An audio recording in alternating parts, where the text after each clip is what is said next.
اسلامی عقائد میں سے نا ایک بنیادی عقیدہ آخرت ہے۔ جن چیزوں پر انسان ساری زندگی اعمال کرتا ہے وہ چیزیں ہوتی ہیں جو اس کے عقیدے میں شامل ہوتی ہیں۔ عقیدہ جس طرح کا ہوتا ہے اسی طرح کا انسان عمل کرتا ہے۔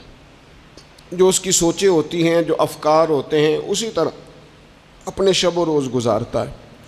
جن لوگوں کا عقیدہ آخرت مضبوط ہوتا ہے نا کہ ہم نے اللہ کی بارگاہ میں کھڑے ہونا ہے، ہم نے اس کی بارگاہ میں جا کے اپنے اعمال کا حساب دینا ہے، عقیدہ آخرت مضبوط ہو تو لازمی طور پر اعمال سنور جاتے ہیں۔ انسان جواب دہی کے تصور کے ساتھ اپنے معاملات زندگی کو بار بار صحیح کرنے کی کوشش کرتا ہے۔ عقیدہ آخرت اسلامی عقائد میں بنیادی فکر کا عقیدہ ہے، اساس ہے عقائد کی۔ اگر کسی شخص کا یہ خیال ہو جائے کہ میں بس یہی زندگی ہے، کھا لو پی لو موج کرو، تو ظاہر ہے وہ فنا کا نام جب رکھ لے گا زندگی کو اور وہ دوبارہ اٹھنے کا قائل ہی نہیں ہوگا تو وہ تو کسی قانون کا پابند ہی نہیں رہے گا، وہ تو کسی چیز کی پابندی نہیں کرے گا، کسی چیز سے پرہیز نہیں کرے گا، من چاہی زندگی گزارے گا۔ عقیدہ آخرت، اللہ کی بارگاہ میں کھڑا ہونے کا تصور، یہ انسان کو سوار دیتا ہے۔ یہ ایک ایسا مراقبہ ہے جو تزکیہ نفس کر دیتا ہے، انسان کا باطن سنور جاتا ہے، اخلاقیات میں تبدیلی آتی ہے۔ پھر کوئی کیمرہ بھی نہ لگا ہو نا، کوئی بھی نہ دیکھ رہا ہو تو بندہ پھر بھی نیک ہو جاتا ہے، چونکہ اس کا خیال ہوتا ہے میرا رب مجھے دیکھ رہا ہے، صبح قیامت میں اپنے رب کی بارگاہ میں کھڑا کیا جاؤں گا۔ تو عقیدہ آخرت کی مضبوطی، اس تصور کا مضبوط ہونا امت مسلمہ کے لیے نہایت ہی ضروری ہے۔ آپ دیکھیے قرآن مجید فرقان حمید ہماری توجہ دلاتا ہے، اور سورۃ القیامہ کے اندر اللہ کریم نے ارشاد فرمایا ایحسب الانسان، کیا آدمی اس گھمنڈ میں ہے، کیا انسان کا یہ خیال ہے ان یترک سدی، کہ اسے آزاد چھوڑ دیا جائے گا، اس سے پوچھا نہیں جائے گا؟ کیا انسان یہ سمجھتا ہے اس سے کوئی سوال؟ ایحسب الانسان، کیا انسان اس گمان میں ہے، اس گھمنڈ میں ہے ان یترک سدی، کہ اسے آزاد چھوڑ دیا جائے گا، کوئی پوچھنے والا نہیں ہوگا؟ اسے آزاد نہیں چھوڑا جائے گا، اس پر پابندیاں ہیں، اس پر کچھ قیود ہیں، اسے کچھ حدود بتائی گئی ہیں، اسے ایک دائرہ کار دیا گیا ہے، اسے بتایا گیا ہے کہ یہ حلال ہے، یہ حرام ہے، یہ تیرے لیے جائز ہے، یہ تیرے لیے جائز نہیں ہے۔ اس چیز کی حد تک تو آگے بڑھ سکتا ہے، یہاں سے اس لائن کو تو کراس نہیں کر سکتا۔ اس پر پابندیاں ہیں، ان پابندیوں کے بیچ رہ کے وہ زندگی گزارے گا۔ اور یہ بھی یاد رکھے، یہ آیت ایک دوسرا معنی یہ دیتی ہے کہ یہ مت سمجھے کہ صبح قیامت اسے چھوڑ دیا جائے گا، اس سے پوچھا جائے گا، اس سے سوال کیا جائے گا۔ اللہ کی بارگاہ میں جب یہ کھڑا ہوگا تو اسے اپنے اعمال کا حساب دینا ہو۔ لازمی طور پر ایک عدالت صبح قیامت لگے گی، جس عدالت میں مجرم پیش ہوں گے، انہیں اپنے جرموں کا حساب دینا ہے، ظالموں کو کھڑا کیا جائے گا، ان سے ان کے ظلم کے بارے میں باز پرس ہوگی۔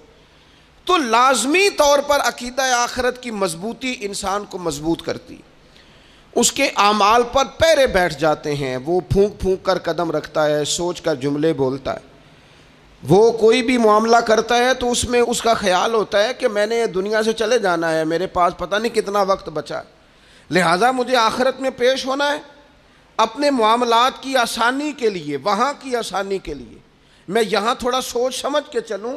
رب فرماتا ہے تجھے ایسے ہی آزاد نہیں چھوڑا جائے گا، آزاد پنچھیوں جیسی زندگی نہ گزار، صبح قیامت کے معاملات کو پیش نظر رکھ، اس پر غور کر۔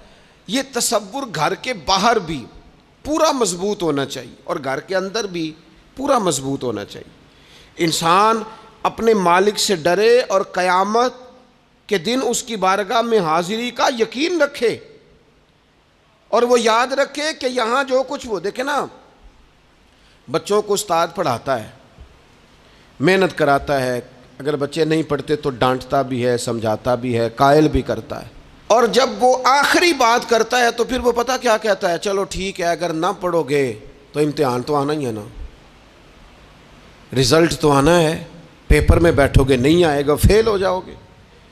یہ لاسٹ پر یہ بات ضرور ہوتی ہے، اور یہ امتحان دینے کا تصور اور امتحانی سینٹر میں جانے کا خیال طالب علم کو مجبور کرتا ہے کہ میں اسباق تیار کروں، میں بار بار اس پر غور کروں، میں کتاب کو سمجھوں، میں اس کو حل کروں چیزوں کو، تاکہ جب میں مرکز میں جاؤں پرچہ دینے کے لیے امتحانی سینٹر میں تو پھر مجھے پریشانی کوئی نہ ہو۔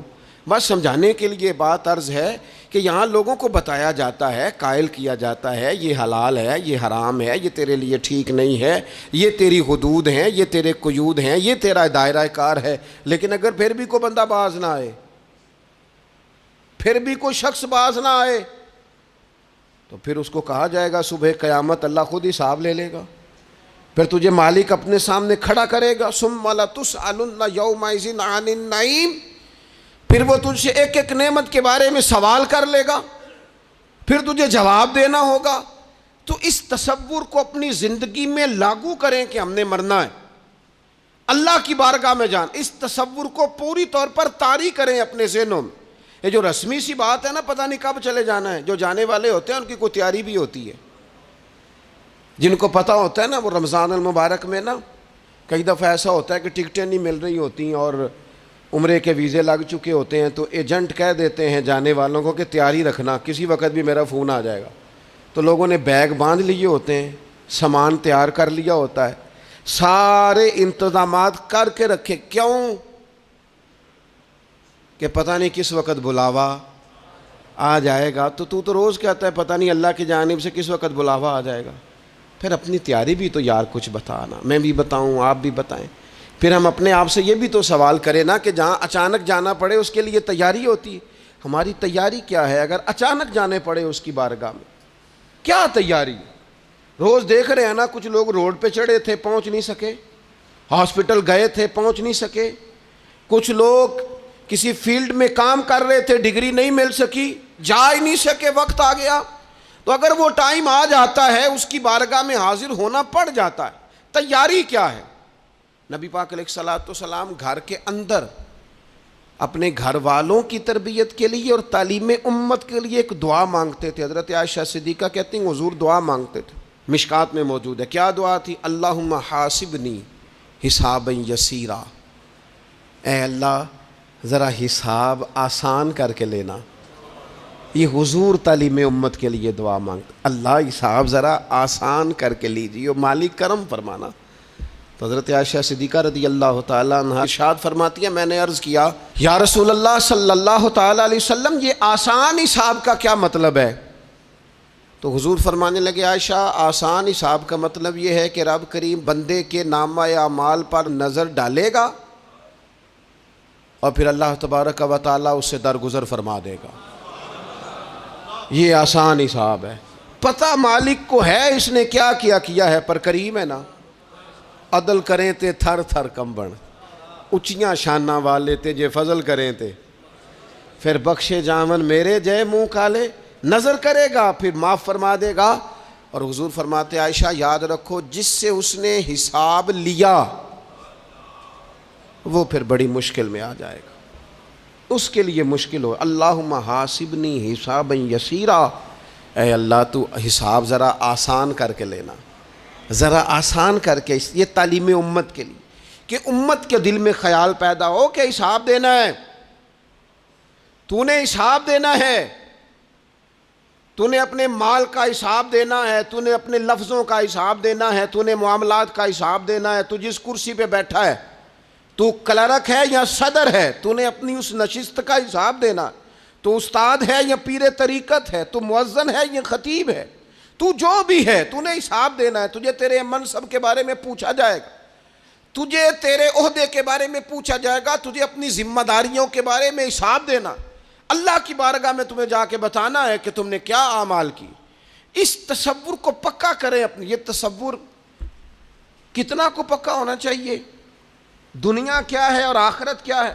ہمارے ہاں لوگوں نے بہت بڑا لمبا چوڑا دنیا کا تصور بنا لیا ہے، کار جہاں دراز ہے، لمبا تصور، دنیا داری کے لیے لمبی منصوبہ بندی، دور دور تک میں نے یہ کرنا ہے، پھر میں نے یہ کرنا ہے، پھر اس کے بعد انشاءاللہ یہ کر دینا۔ یہ تو آپ نے 300 سال کی پلاننگ بتا دی ہے، یہ تو 300 سال کی پلاننگ بتائی۔ کیا بتائیں تجھے اے باپ، کیا کار ہائے نمایاں کر گئے BA کیا, نوکر ہوئے, پینشن ملی, پھر مر گئے.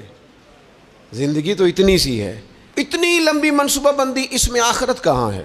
اس میں اگر کسی مقام پر رب کی بارگاہ میں حاضر ہونا ہے تو وہ کہاں ہے؟ جو مرنے والے لوگ ہوتے ہیں ان کا تو جینا کچھ اور طرح کا ہوتا ہے, جن کو جانا ہوتا ہے ان کا رہنا تو کچھ اور طرح کا ہوتا ہے, جن کو کسی جگہ منتقل ہونا ہوتا ہے, جو عارضی مکانوں میں رہتے ہیں ان کا رہن سہن تو ذرا اور طرح کا ہوتا ہے. لیکن جو ہمارا انداز ہے, جو ہمارا رہن سہن ہے, جو ہمارا طریقہ کار ہے, وہ تو مستقل رہنے کا ہے.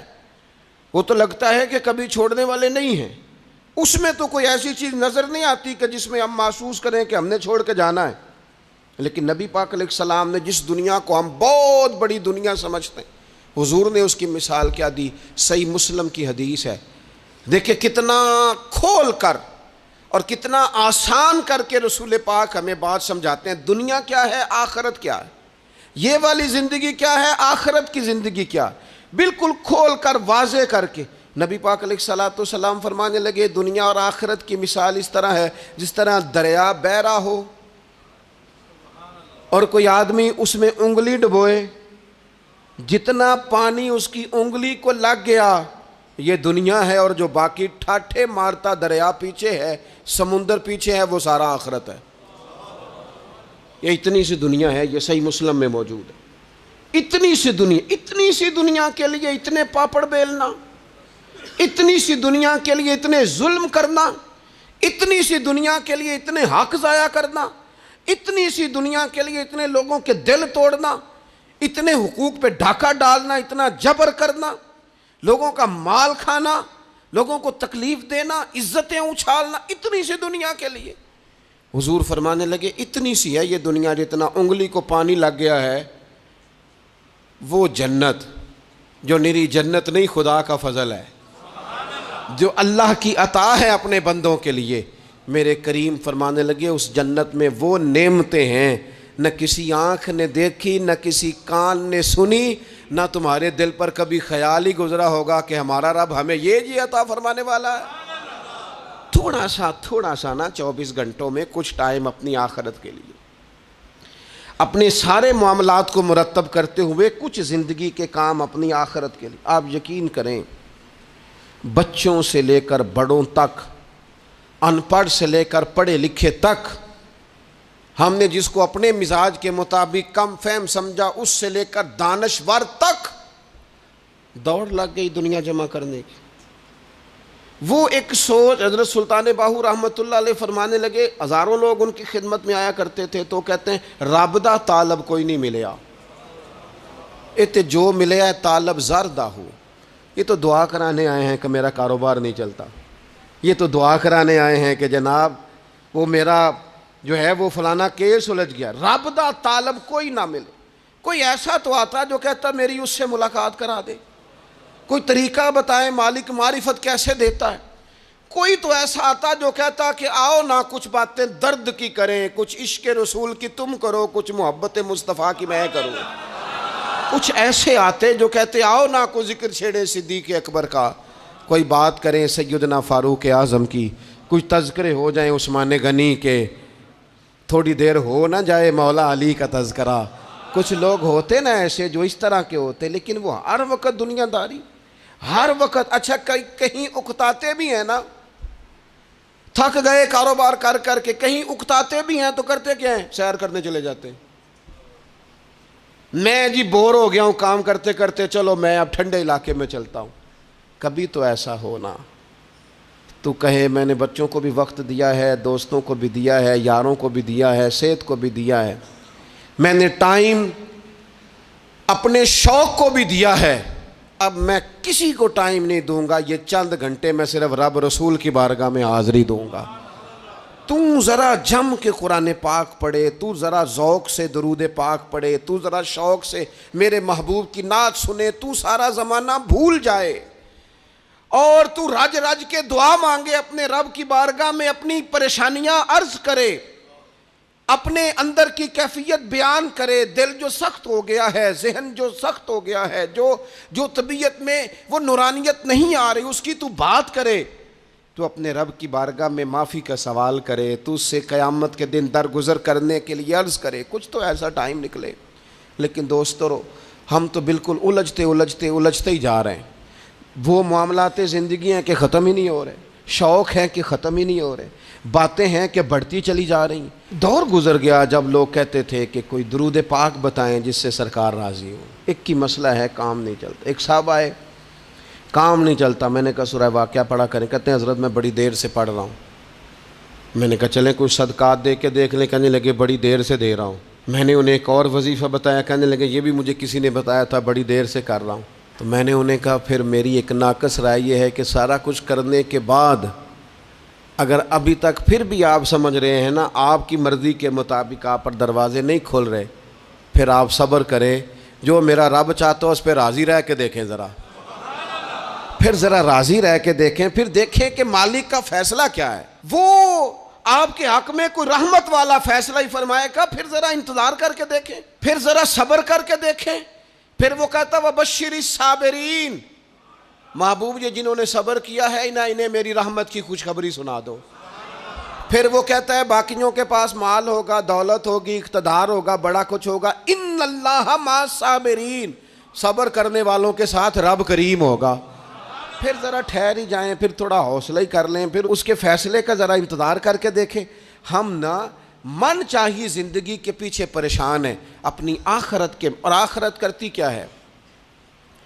جب آپ کا آخرت پر یقین پکا ہو جاتا ہے نا، پھر لازمی طور پر انسان کے اعمال سنورتے ہیں۔ آپ یقین کریں سنورتے ہیں، 100% سنورتے ہیں۔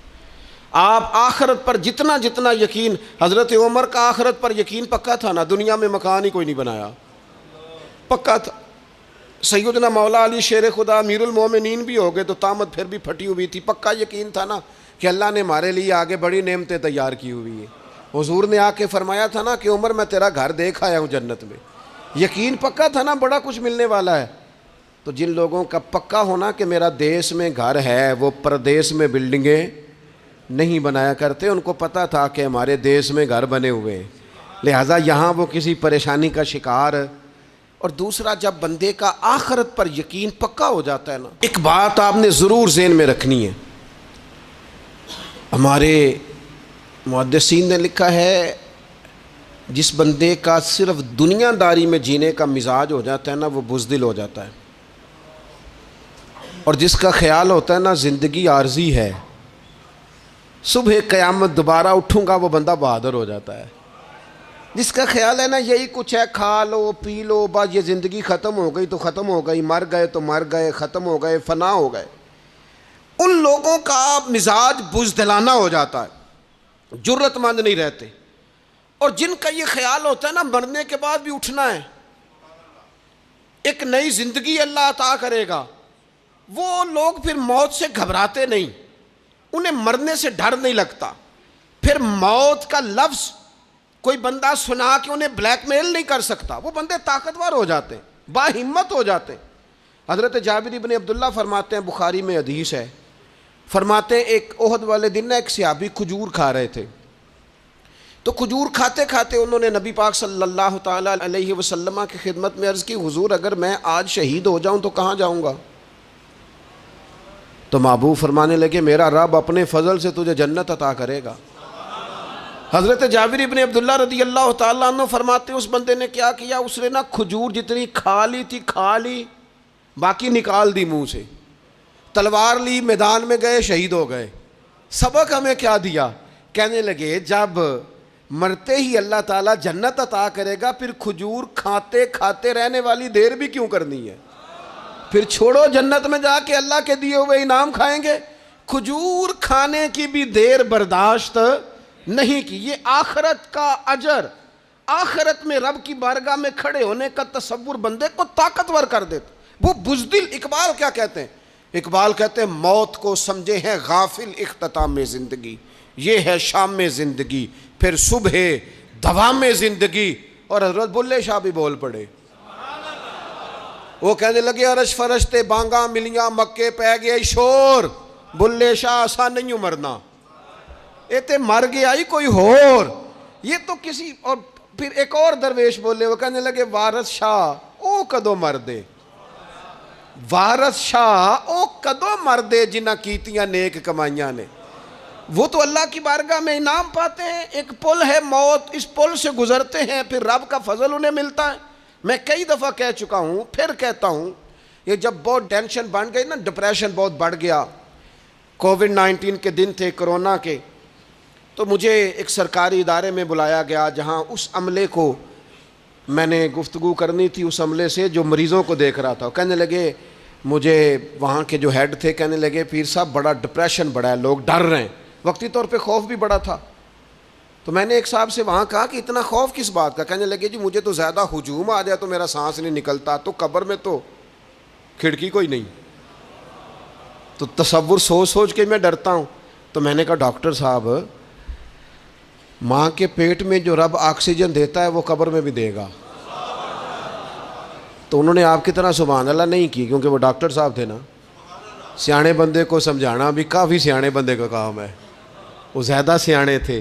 لیکن نا سوتے کو جگانا تو کام ہے، اور اگر جاگتے کو جگانا پڑ جائے تو بہت مشکل کام ہوتا ہے. وہ ڈاکٹر صاحب تھے. وہ کہنے لگے جی حضرت صاحب، وہ تو ماں سانس لیتی ہے تو وہ بچے کو جاتا ہے، وہ آکسیجن ماں کے سانس کی بنیاد پہ ملتی ہے، تو قبر میں وہ کیسے ہوگا؟ میں نے کہا چلیں ٹھیک ہے ڈاکٹر صاحب، آپ کی یہ دلیل بھی مان لیتے ہیں.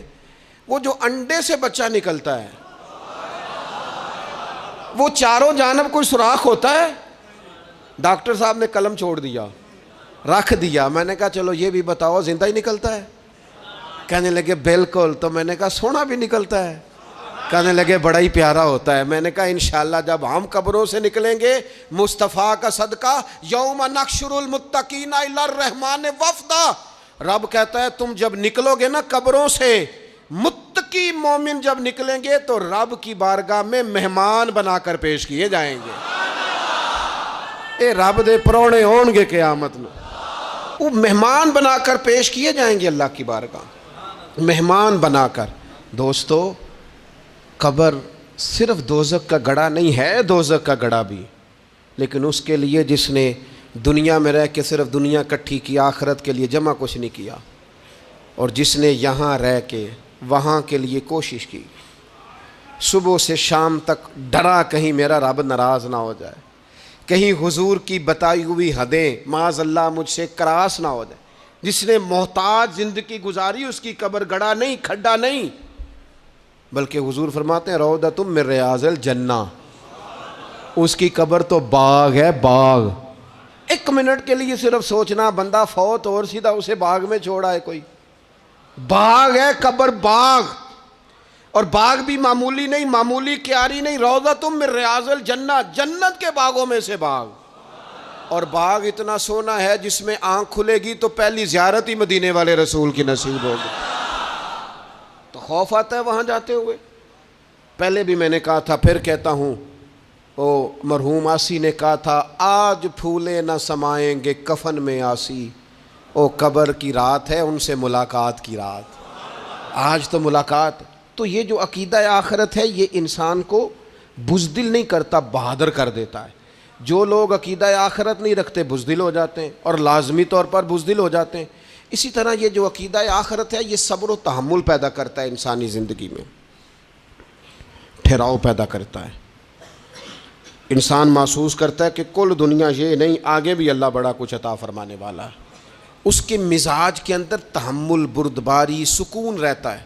یعنی نہیں بھی اگر کسی مظلوم کو انصاف مل سکا دنیا میں تو وہ پھر بھی بے صبرا نہیں ہوتا، وہ ٹھہراؤ کا شکار ہے. اسے پتہ ہے قیامت کے دن بھی ایک عدالت لگے گی، اللہ کی بارگاہ میں جانا ہے. نبی پاک علیہ الصلوۃ والسلام نے فرمایا اگر سینگوں والی بکری نے بغیر سینگوں والی بکری کو تکلیف دی ہوگی تو قیامت کے دن اسے بھی بدلہ دینا پڑے گا.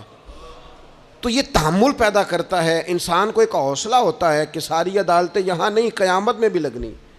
جب انسان عقیدہ آخرت رکھتا ہے نا تو پھر اس کے لیے نا رب کے رستے میں خیرات کرنا بڑا آسان ہو جاتا ہے. پھر نہ وہ محسوس کرتا ہے کہ میں نے سارا کچھ یہاں کے لیے جمع نہیں کرنا، کچھ میں نے وہاں کے لیے بھی جمع کرنا ہے. وہ پھر اپنی آخرت کے لیے کچھ نہ ایک بینک آخرت کا بھی بنا لیتا ہے، اس میں بھی کچھ نہ کچھ جمع کراتا رہتا ہے. اسے پتہ ہوتا ہے کہ میں نے اللہ کی بارگاہ میں حاضر ہونا ہے، وہاں کی بھی کچھ نہ کچھ تیاری. نبی پاک صلی اللہ تعالیٰ علیہ وسلم نے بکرا بھیجا گھر میں ذبح کرنے کے لیے، تو سرکار تشریف لائے سر شام، تو فرمایا کیا بنا؟ عرض کی یا رسول اللہ صلی اللہ تعالیٰ علیہ وسلم سارا بانٹ دیا ہے، محلے داروں میں، رشتہ داروں میں، غریبوں میں سارا بانٹ دیا، بکرے کی ایک دستی صرف بچی ہے، آپ کے لیے رکھی ہے۔ تو حضور نے توجہ کیا دلائی، محبوب نے کس طرف رخ کیا؟ حضور فرمانے لگے اپنے اہل خانہ سے، ازواج مطہرات سے، کریم فرمانے لگے عائشہ وہ جو تم نے بانٹ دیا ہے نا وہ سارا ہی بچ گیا ہے، وہ سارا ذخیرہ ہو گیا، وہ جمع ہو گیا ہے آخرت کے لیے، وہ ہمارے پاس بچ گیا ہے۔ یہ جو تم سمجھتے ہو نا یہ بچا کے رکھا ہے، یہ تو ہم استعمال کر لیں گے، وہ ہم نے سیو کر لیا ہے، وہ بچ گیا ہے۔ حضرت ابو ذر غفاری رضی اللہ تعالیٰ عنہ اپنے خادم سے کہنے لگے کہ مجھے پتہ چلا ہے یہاں فلاں جگہ کچھ غریب لوگ آئے ہیں، تو اس طرح کرنا، جو اچھا اونٹ ہے نا میرے اونٹوں میں سے، اچھا اونٹ وہ ذبح کر کے نا تو ان سارے گھروں میں تقسیم کر دو، جتنا گوشت وہاں بھیجو گے اتنا ہی میرے گھر میں بھی بھیج دینا۔ آپ کا وہ خادم کہتا ہے میں نے اپنی سمجھ کے مطابق اچھا اونٹ ذبح کر کے گوشت بنا کے میں نے بانٹا، اور میں نے اس طرح کیا کہ وہ حضرت ابو ذر غفاری کے گھر بھی اتنا ہی گوشت بھیجا جتنا تمام غربا کے ہاں میں نے بانٹا تھا۔ شام کو جناب ابو ذر غفاری اپنے اونٹوں کے باڑے میں آئے جہاں باندھا کرتے تھے اپنی حویلی میں، تو آ کے دیکھا کہ وہ سرخ بہترین اونٹ جو سب سے بہترین تھا وہ تو کھڑا ہے۔ تو آپ اپنے خادم سے کہنے لگے میں نے تمہیں کہا تھا جو سب سے اچھا ہے اس کو ذبح کرنا، تو وہ کہنے لگا حضور وہ باقیوں میں سے سب سے اچھا تھا، اس سے ہی تھوڑا سا کمزور تھا، اور یہ تو آپ کی سواری کے لیے ہے نا، یہ تو آپ کے کام آتا ہے، اس پہ تو آپ سفر کرتے ہیں، اس لیے میں نے اسے چھوڑ دیا، اور اس کے بعد جو سب سے اچھا تھا وہ میں نے ذبح کر دیا۔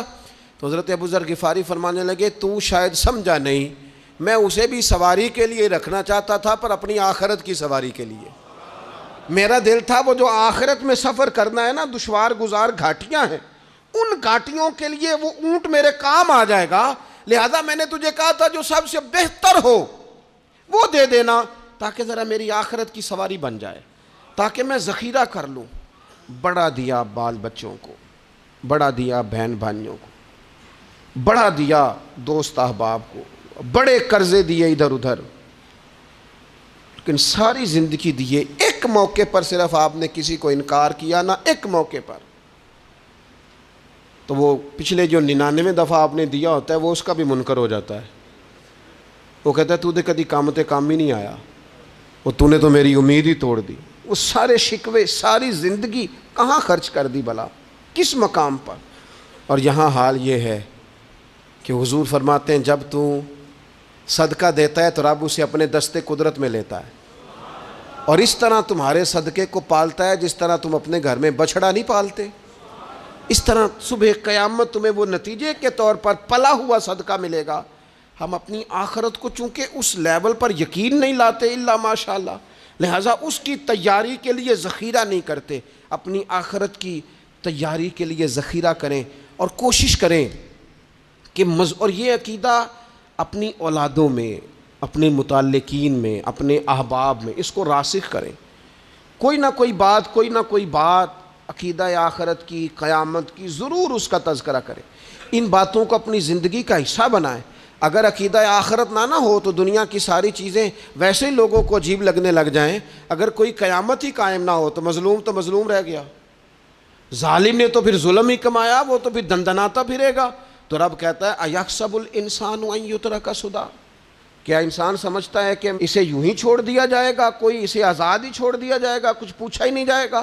صبح قیامت سوال ہوں گے، رب کی بارگاہ میں حاضری ہوگی، اللہ کے حضور سوالات کے جواب دینے ہوں گے، لہٰذا اپنی زندگی کے اعمال کو مرتب کرتے وقت، کوئی بھی کام کرتے وقت ایک تصور ضرور ذہن میں رکھیں کہ مجھے صبح قیامت اس کا حساب دینا ہے۔ یہ جو جواب دہی کا تصور ہوتا ہے یہ انسان پر پہرے دار ہوتا ہے، یہ اس کو مضبوط کرتا ہے، اس کی عقیدے کی بنیادیں اس کے عمل کو طاقتور کر دیتی ہیں۔